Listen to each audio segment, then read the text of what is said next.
오늘도 믿음으로 한 날을 시작하는 우리 사랑하는 성도님들을 축복합니다. 여러분들은 다 하나님의 것인 줄로 믿고 사시기를 바랍니다. 하나님이 창조하셨고 하나님께서 한 분 한 분을 다 지으셨습니다. 지으신 이가 책임져 주실 것이고 나를 만드신 이가 나를 새롭게 해 주실 줄로 믿습니다. 오늘 말씀 보면 하나님이 우리를 이 땅에 살게 하신 이유를 아주 분명하게 알 수 있죠. 우리를 지으신 이가 말씀하십니다. 뭐라고 말씀하죠? 너는 내 것이라. 너는 내 것이라. 우리는 다 하나님의 것이에요. 다 하나님의 것이니까 하나님의 소유가 된 이들은 하나님이 살게 하실 것이고 보호해 주실 것이고 사랑해 주실 것이고 하나님의 영광을 위하여 우리를 살게 하실 줄로 믿습니다. 회사도요, 요즘에는 평생 직장이라고 하는 말을 잘 안 씁니다. 얼마든지 옮겨갈 수 있고요.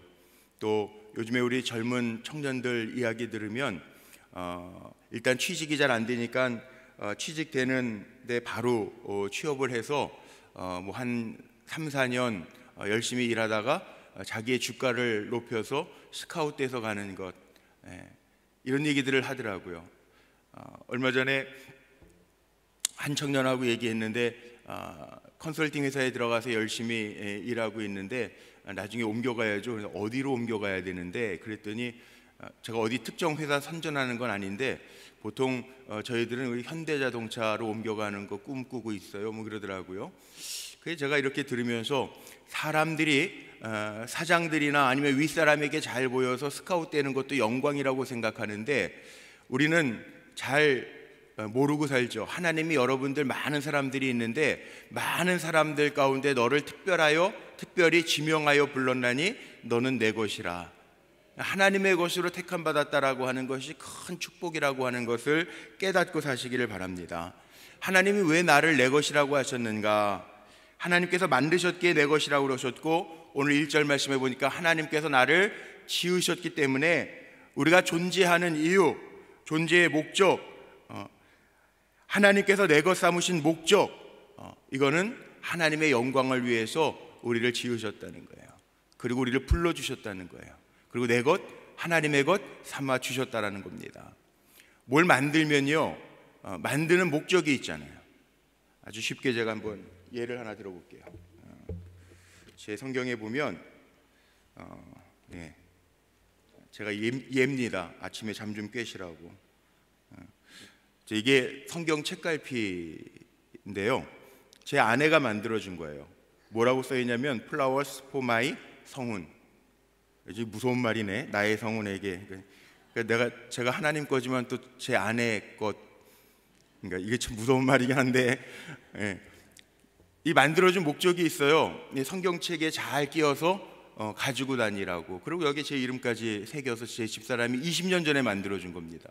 20년 동안 제가 성경책을 한 5권을 바꿨습니다. 근데 그 5권 바뀐 성경책도 제 서재 책꽂이에 다 있지만 집사람이 20년 전에 만들어준 건데도 제가 이렇게 지금도 이렇게 성경책 사이에 가지고 다녀요. 이 만들어준 목적이 저에게 선물하면서 성경책 사이에 끼고 있어라. 그리고 준 거죠. 이 목적대로 제가 지금 사용하는 거예요. 우리의 목적도 마찬가지입니다. 하나님이 우리를 분명한 목적이 있어서 만드셨는데 이사야서 43장에만 봐도요, 두 목적이 있습니다. 하나님이 왜 우리를 만드셨는가, 왜 우리를 지명하여 부르셨는가, 목적이 있다는 거예요. 먼저는 43장 오늘 21절 말씀에 보면 앞에 화면에 있습니다. 우리 크게 한번 읽어볼까요? 중간에 있습니다. 시작. 이 백성은 내가 나를 위하여 지었나니 나를 찬송하게 하려 함이라. 아멘. 하나님이 우리를 지으셨는데, 나를 위하여 지으셨는데, 하나님을 위하여 지으셨는데 나를 통해서 하나님을 찬송케 하려고 지으셨대요. 또 있습니다. 오늘 읽었던 본문의 마지막 7절입니다. 우리 밑에 있는 말씀 같이 한번 읽어볼까요? 시작. 내 이름으로 불려지는 모든 자 곧 내가 내 영광을 위하여 창조한 자를 오게 하라. 그를 내가 지었고 그를 내가 만들었느니라. 하나님이 우리를 지으시고 만드신 이유는 바로 하나님의 영광을 위해서, 나를 위하여 이 특정한 관계를 맺기 위해서 우리를 창조하시고 지으셨다라는 겁니다. 하나님하고 긴밀한 관계를 이루시기 위해서 우리를 지으시고 만드셨다는 거예요. 오늘 우리 찬송했던 것처럼 두려워 말라. 우리의 삶이 고날지라도, 폭풍이 몰아칠지라도 주 나를 보호하시네. 우리 찬송했잖아요. 두려워하지 말라는 거예요. 하나님 지으셨는데, 창조하신 하나님이, 나를 위하여 지으신 하나님이, 우리 하나님이 자신을 위해서 우리를 지으셨잖아요. 한 분 한 분 다 하나님의 영광을 위해서 지으신 하나님이 우리가 곤고해서 쓰러지도록 내버려 두시는 하나님이 아니라는 거죠. 오늘 1절에만 보면 같은 사람, 야곱, 이스라엘 같은 사람입니다. 아시죠? 야곱과 이스라엘이 같은 사람인 거 처음 듣는 얘기세요? 야곱과 이스라엘이 같은 사람입니다. 나홀로 집에 홈얼론, 옛날에 그래도 하도 요즘에 영화가 무슨 영화 재밌냐, 나홀로 집에가 재밌는데요. 그랬더니 나홀로 집에 영화 보고 요즘에 영화 뭐 재밌냐, 홈얼론이 재밌는데요. 그랬더니 또 가서 빌려 똑같은 영화 봤다는 얘기죠. 야곱과 이스라엘 같은 사람이에요. 같은 사람. 그런데 왜 오늘 1절 말씀에 보면요, 야곱아 그러고 중간에 이스라엘아 그렇게 바뀌었을까요? 야곱아, 너를 창조하신 여호와 그 하나님이 지금 말씀하신다. 이스라엘아, 너를 지으신 하나님, 같은 사람을 두고 하나님이 창조하셨다, 지었다 말씀하십니다. 차이가 뭔지 아세요? 야곱, 생태적으로 이 땅에 태어난 야곱이에요. 하나님이 지으셨어요. 창조하셨어요. 야곱은 우리가 아는 것처럼 발 뒤꿈치를 잡고 나왔다. 형의 발 뒤꿈치, 쌍둥이인데 형의 발 뒤꿈치를 짚고 나왔다. 인간적으로 경쟁하는 마음이 있는 야곱의 모습을 묘사합니다. 이스라엘은 야복강가, 창세기 32장에 나오는 야복강에서 하나님의 사자를 이기고 나서 환도뼈가 부러지지만 놓지 아니하는 그 야곱의 끈기, 기도의 끈기를 보면서 하나님 붙여주신 이름이 이스라엘, 하나님을 이기었다. 같은 사람입니다. 근데 하나님이 그를 창조하셨고 그를 지으셨는데 두려워하지 말라는 거예요. 우리의 삶이 때로는 곤고하고 내리막길로 치닫고 있다 한다 할지라도 슬픔과 낙심에 처하지 말라는 말씀입니다. 1절 다시 한번 읽어보죠. 우리에게 주시는 말씀 음성으로 듣고 한번 1절 같이 크게 읽습니다. 야곱아, 너를 창조하신 여호와께서 지금 말씀하시느니라. 이스라엘아, 너를 지으신 이가 말씀하시느니라. 너는 두려워하지 말라. 내가 너를 구속하였고 내가 너를 지명하여 불렀나니 너는 내 것이라. 창조자 하나님의 말씀입니다. 나를 지으신 하나님의 말씀입니다. 너는 두려워하지 말라. 이유가 분명히 있습니다. 내가 너를 구속하였고 너를 지명하여 불렀나니 너는 내 것이라. 오늘 우리가 살아야 될 이유가 여기에 있습니다. 우리는 하나님의 것입니다. 하나님의 영광을 위해서 부름받았습니다. 내가 자격이 있어서가 아니고, 공로가 있어서가 아니고, 잘나서가 아니고, 가진 게 많아서가 아니고, 힘이 있어서가 아니라 하나님이 나를 구속하셨기 때문에, 나의 죄를 사하시고 하나님의 자녀로 불러주셨기 때문에 우리는 하나님의 것으로, 하나님의 소유로 사는 백성임을 기억하시기를 바랍니다. 지명, 저는 이 말씀 들을 때마다 지명이에요. 하나님이 모르시고 아무나 랜덤으로 추첨해서 뽑으신 게 아니고요, 나를 지명하여, 나를 주목하여 부르셨다는 거예요. 세상에 얼마나 많은 사람이 있는 줄 아세요? 73억이나 된대요. 엄청난 숫자입니다. 그런데 그 가운데 나를 지명하여, 주목하여 나를 부르셨다라고 말씀하고 있어요. 하나님이 지명하여 부르신 자에게는요, 보호하십니다. 오늘 2절 말씀에 이렇게 말씀하십니다. 내가 물 가운데로 지날 때에도 내가 함께 할 것이라. 강을 건널 때에도 물이 너를 침몰치 못할 것이라. 내가 불 가운데로 행할 때에도 타지도 아니할 것이요 불꽃이 너를 사르지도 못할 것이라. 물 가운데 지날 때 이사야 선지자는 머릿속에 넣고 있습니다. 뭐를? 홍해를 건넌 사건을, 요단을 건넌 사건을. 홍해를 건널 때 물이 침몰치 못했습니다. 강이 범람하지 못했습니다. 사람을 치지 못했습니다. 하나님이 함께 하셨기 때문이죠. 불 가운데 지날 때에도 너가 타지 아니할 것이라.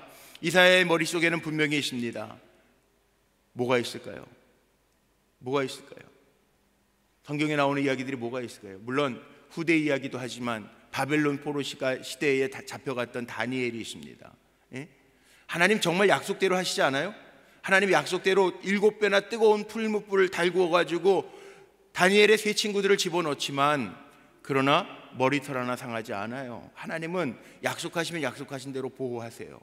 저는 우리 불꽃교회 성도님들 하나님이 보호하시리라 믿습니다. 이유는 단 한 가지입니다. 우리가 하나님의 것이기 때문에.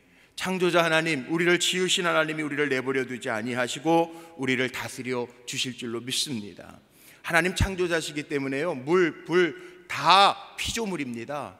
하나님 앞에서는 아무것도 아닙니다. 어제 말씀에 우리가 전능하신 하나님, 그 하나님을 기대하자고 그랬는데 오늘은 창조자 하나님, 그 하나님을 기대하자고요. 모든 것을 다스리시고 나를 소유 삼아 주신 그 하나님을 기대하며 기도하는 우리 성도님들 되시기를 주의 이름으로 축복합니다.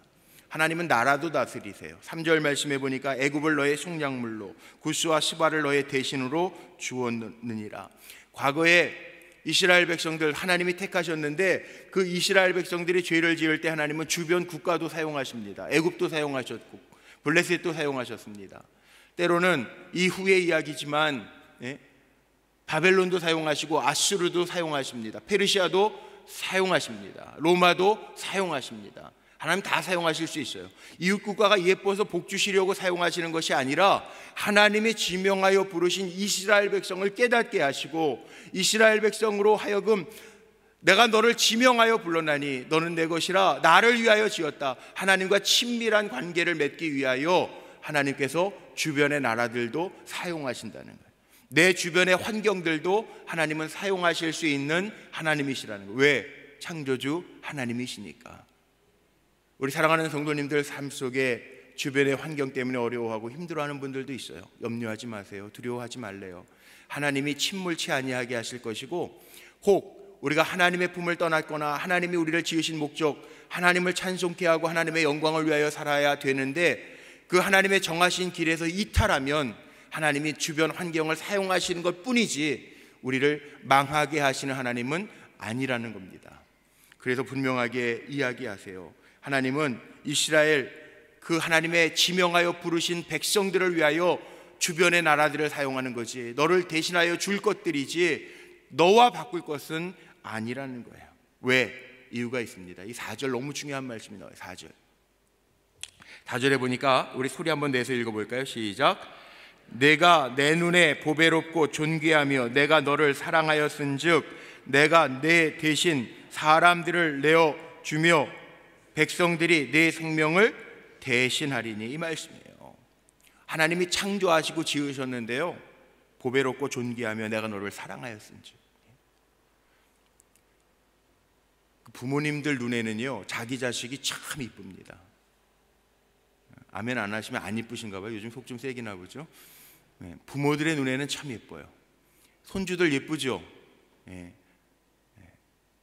제 친구 목사님 얼마 전에 손주를 봤는데 여태까지 손주 자랑하는 사람 욕했던 거 미안합니다. 그리고 페이스북에 뎁다 손주 사진 엄청 올려놓더라고요. 이쁜 것 같아요. 왜 그런지 아세요? 이 핏줄이거든. 창조물이죠.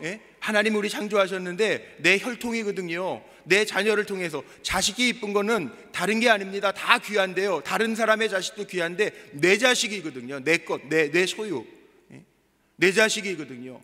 그래서 많은 우리 교회에서도 아리솔 유치원에서 와가지고 우리 해마다 재롱잔치를 해요. 또 우리 교회에서도 성탄절날 아이들 발표회, 예수제, 성탄 축하의 밤 하잖아요.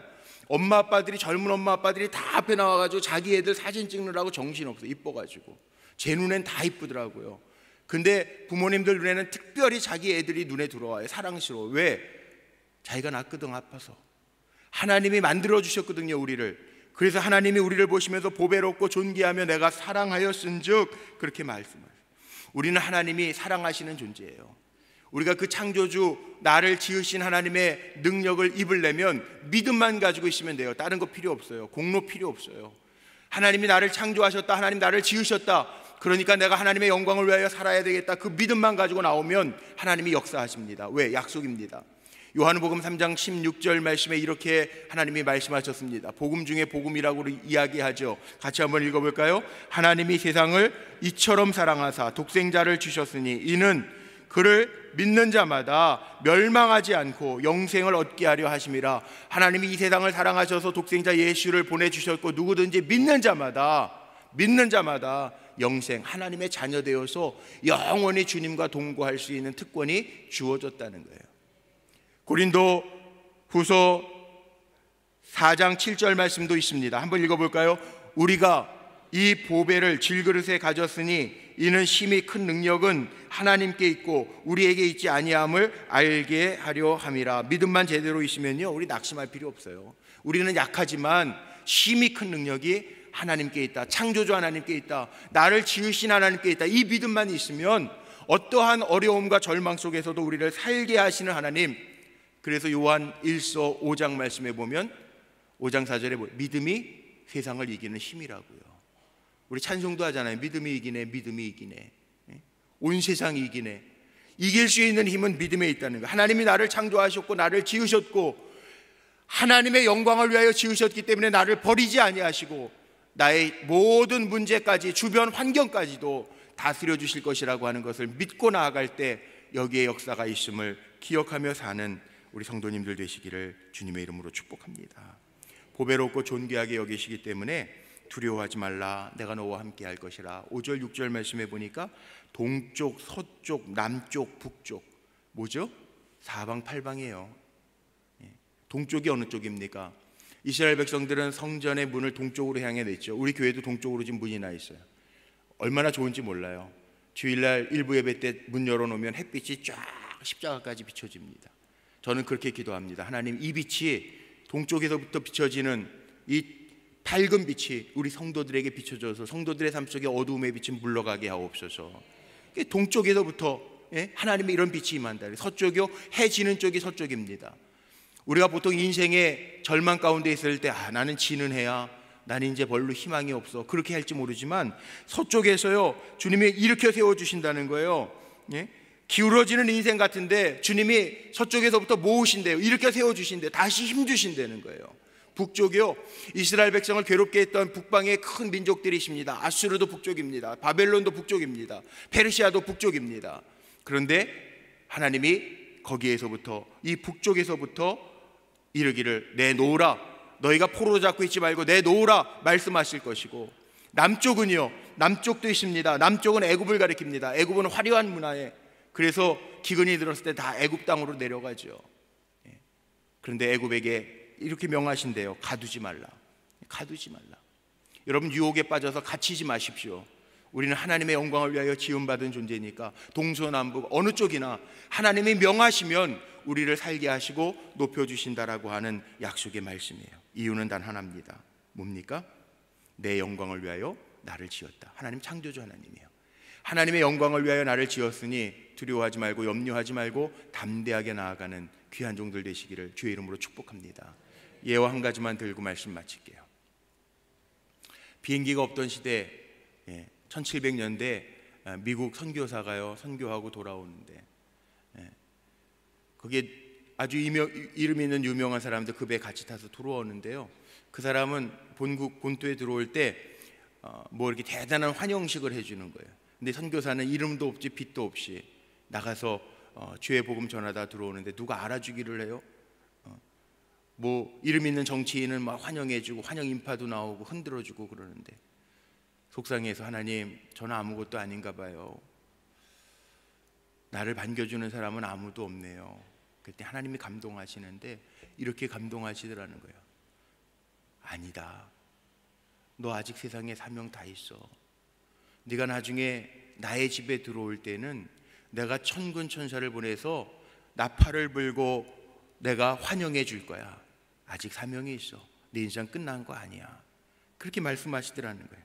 그래서 이 선교사가, 사랑하는 내 아들아, 아직 네 인생 끝난 것 아니야. 내가 이 땅에서 사명 잘 마치고 나의 집 천국 본향에 올 때는 내가 천군 천사를 보내 나팔을 불게 하고 너를 영접할 거야. 그 얘기에, 그 말씀에 마음에 감동이 됐다는 거예요. 여러분, 지금 고난 속에 있는 분들도 염려하지 마요. 아직 인생 끝난 거 아닙니다. 우리는 하나님의 영광을 위하여 지어진 존재니까 사명 감당하고 이 다음에 주님 부르실 때 주님의 영광의 품에 천사들 보내셔서 나팔을 불어주고 환영해 주실 줄로 믿습니다. 우리는 아무것도 아닌 존재가 아니라 하나님의 눈에 보배롭고 존귀한 존재라는 거죠. 혹시 이름 들어보셨는지 모르겠는데 1780년에 태어난 벤 후포라고 하는 사람이 있습니다. 이 사람은 미국 테네시주 주지사로 두 번이나 연임했던 사람인데요. 이 사람에게는 아주 감동적인 이야기가 하나 있어요. 무슨 이야기냐? 사생아야. 아빠가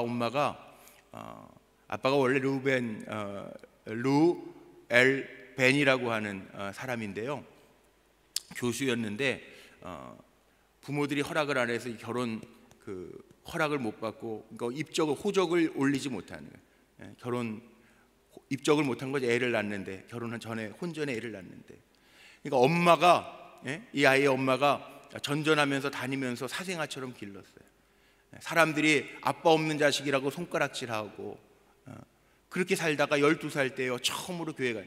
왜 교회 갔냐? 그 교회 서로 젊은 목사님이 오셨는데 참 사랑이 많은 목사님이란다. 그러니까는 사랑이 고프니까 12살에 방황하다가 교회 갔어요. 사람들이 자기를 다 손가락질하고 쟤는 아버지가 없어, 손가락질하는, 동네에서 손가락질하는 아이니까 예배 끝나기 전에 사람들 만나기 전에 도망가. 근데 어느 날은 하나님의 말씀 듣고 목사님의 설교를 듣고 은혜 받고 자리에 앉아 있다가 그만 늦었네요. 도망가야 되는데 끝나서 사람들이 다 나가는데 같이 나가게 됐어요. 목사님이 그 아이를 보면서 야, 네 집 아들인고 이렇게 질문했네요. 그랬더니 얼마나 주위가 썰렁했겠어요. 아이도 얼마나 당황했겠습니까? 사람들이 다 손가락질했는데 사람들이 나를 어떻게 쳐다볼까? 그때 이 목사님이 분위기를 빨리 아신 것 같아요. 하나님 지혜를 주셔서 야, 난 내가 누구 아들인지 알아. 너 이렇게 보니까 정말 아버지 똑 닮았네. 넌 하나님의 아들이야. 그 얘기를 듣고도 이 벤 후퍼는요 도망치듯이 막 나갑니다. 그때 이 뒤에다가 대고 뒤통수에다 대고 목사님이 축복을 해주는 거예요. 벤, 너는 하나님의 아들이야. 잊지 마. 그렇게 축복해 줬어요. 나중에요 이 아이가 정말 테네시주의 주지사로 연임되면서 나중에 자기가 고백하기를 내가 태어난 날은 바로 목사님이 넌 하나님의 아들이야 그렇게 선포해 줬을 때, 축복해 줬을 때 내가 태어났습니다. 새롭게 태어났습니다. 그렇게 고백했다는 거예요. 여러분 누군지 아세요? 하나님의 눈에요 보배롭고 존귀하고 사랑하시는 하나님의 아들이고 딸인 것 기억하며 사시기를 바랍니다. 창조주 하나님이 그렇게 인정해 주시고 우리를 지으신 하나님이 우리를 새롭게 해 주실 테니까 염려하지 말고 두려워하지 말고 담대하게 믿음으로 일어나 승리하는 거룩한 종들이 되시기를 주님의 이름으로 축복합니다.